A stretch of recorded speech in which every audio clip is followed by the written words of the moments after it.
Ever since humans were created, we were created as political animals. We have one form of political ambition or the other, and this is either individualistic or societal in nature. Since the advent of current political dispensation in Nigeria, apparent displacement of threats and intimidation are always at the open, particularly whenever electioneering is at the corner. This intimidation is at all times the perceived enemy of all the major political gladiators in the country, that is, the one tribe or ethnicity that all other tribes believed to block their political goals, real and imaginary. Since the demise of former head of state General Sani Abacha, the north of Nigeria has most of the time been receiving one threat or the other. Threats and intimidation are more during national politicking for presidential seats. As 2023 approaches, the threats and intimidation are now beginning to be displayed in the markets. On January 18th this year, Governor Rotimi Akeredolu of Ondo State began by giving Fulani quit notice. All know where that political quit notice came from. Mr. CEO forgot that politics is a game of will and numbers. This is very critical in Nigerian elections since the advent of card reader. Since 2015, when card reader was introduced in Nigeria election, it is extremely difficult to rig or manipulate election results in now. Thus, cautioning our politicians, to tread cautiously on the path of their political ambitions. If Akeredolu thinks that by issuing quit notice to Fulani, his political master will force northern political elite into succumbing to him, then Akeredolu is living on a different planet. Living on a different planet. Let's see. With this quit notice, in a globalized and digitized through both are under serious threat, many thanks to Trump and coming person to the caliber of Akeredolu, SAN. One wonders what kind of representation Akeredolu gave to his Fulani clients if he ever had one. Also, one would be wondering what kind of treatment this same Akeredolu had given to Fulani subordinates when he was Nigeria Bar Association NBA national president. These are very pertinent to look into because the results we nakedly put Akeredolu for us to see.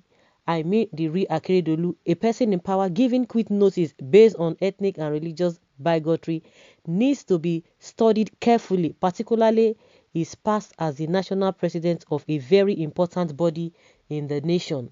Akeredolu's quit notice is a clear manifestation of our politics and the polity in general, and how politicians are living in delusion of election rigging and manipulations. If not, why would a sitting governor be giving such a notice when the entire country is looking for direction?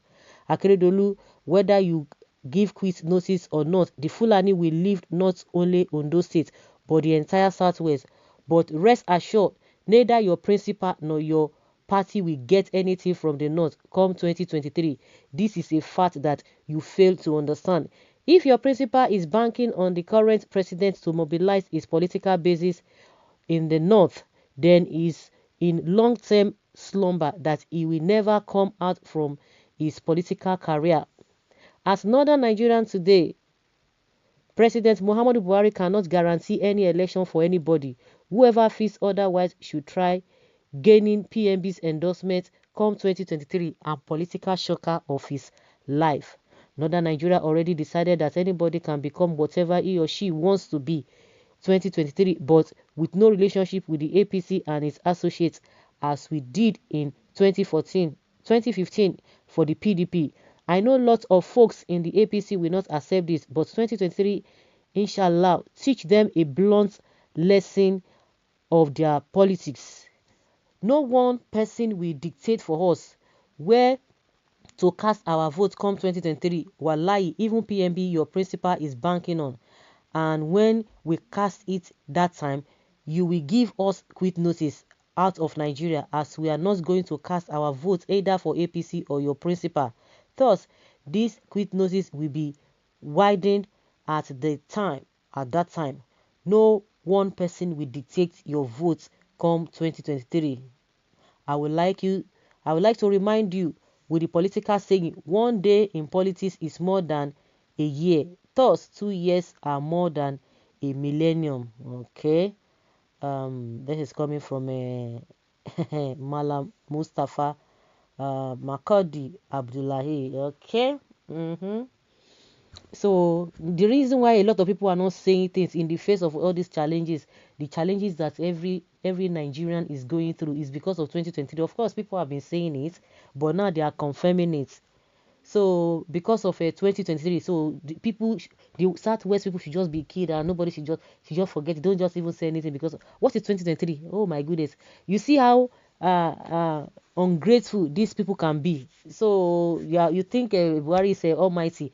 The Buhari that you think is almighty, 3 times he failed woefully. He used Inyash na grand. He couldn't win.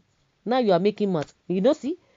If I talk now, some people tell you, say, oh, Anchor is a Igbo media. Wait, you guys say you know how to play politics. You see now.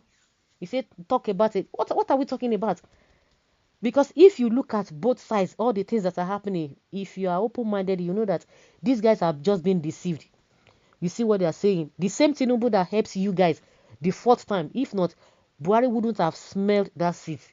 He wouldn't have smelled that seat. The people who are always giving him votes, the manipulations here and there, and you see the calibers of people who have been giving him votes, all of this while, the Amajiris who do not know their left from their right, the people that they have left in that position, not knowing their right, not, keeping them at that illiteracy level. Those are the people they are banking on.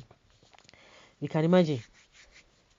With all the billions of votes, according to them, they usually get. Oh, I would just be wondering. Some of the Southerners will be saying, he usually gets 2 million votes from so. But why didn't he win the 3 times he contested? Do you blame them? You see the same Tinubu there. See the way they are just robbing Tinubu, rubbishing him here and there, We saw some group of people that went to the police station in the north calling for his arrest. People that cannot put one or two things together. You see. So it is all about 2023. They should not talk. So that is why your people are deliberately doing all of these things. Even at the end of the day, who will help? We can't the power where Buhari did now. Are you guys enjoying yourself? They enjoy yourselves. You are not enjoying yourselves now. So what are we talking about? If these people cannot stand on their right, well, the masses will be able to teach the Southwest lessons, just as every other group, especially Southwest and Southeast. Their people are teaching their leaders. They are teaching them a very tough lessons, because they cannot continue to wait for them because of election. Nonsense. The East and South are already against you. When the old South unite against you, you won't have a country to lord over again. And yes, and that is it. Somebody's saying yes, and that is it. Is it their fault? Is it the same? What is this man's name? Okorocha is floating another party now. All of them will be going after one after the other. Unfortunately, those people think that they can come and woo Nigerians, forming party or no forming party. Nigerians already know all of you across board. All you politicians, Nigerians now know you, because you are just deceivers. You have nothing upstairs to offer. Nothing upstairs to offer.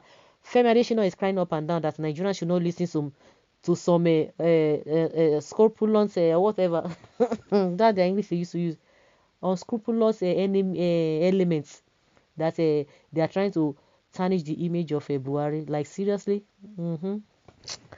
It's a pity. Well, who told you there will be election in 2023? Biafra and Odua will be your greatest nightmare. Go to hell with your presidency upon the years the North has been in power. What development has it brought to their people? Poverty, ignorance, and disease, even insecurity. Leave your comment, guys, below, and let's know your thoughts.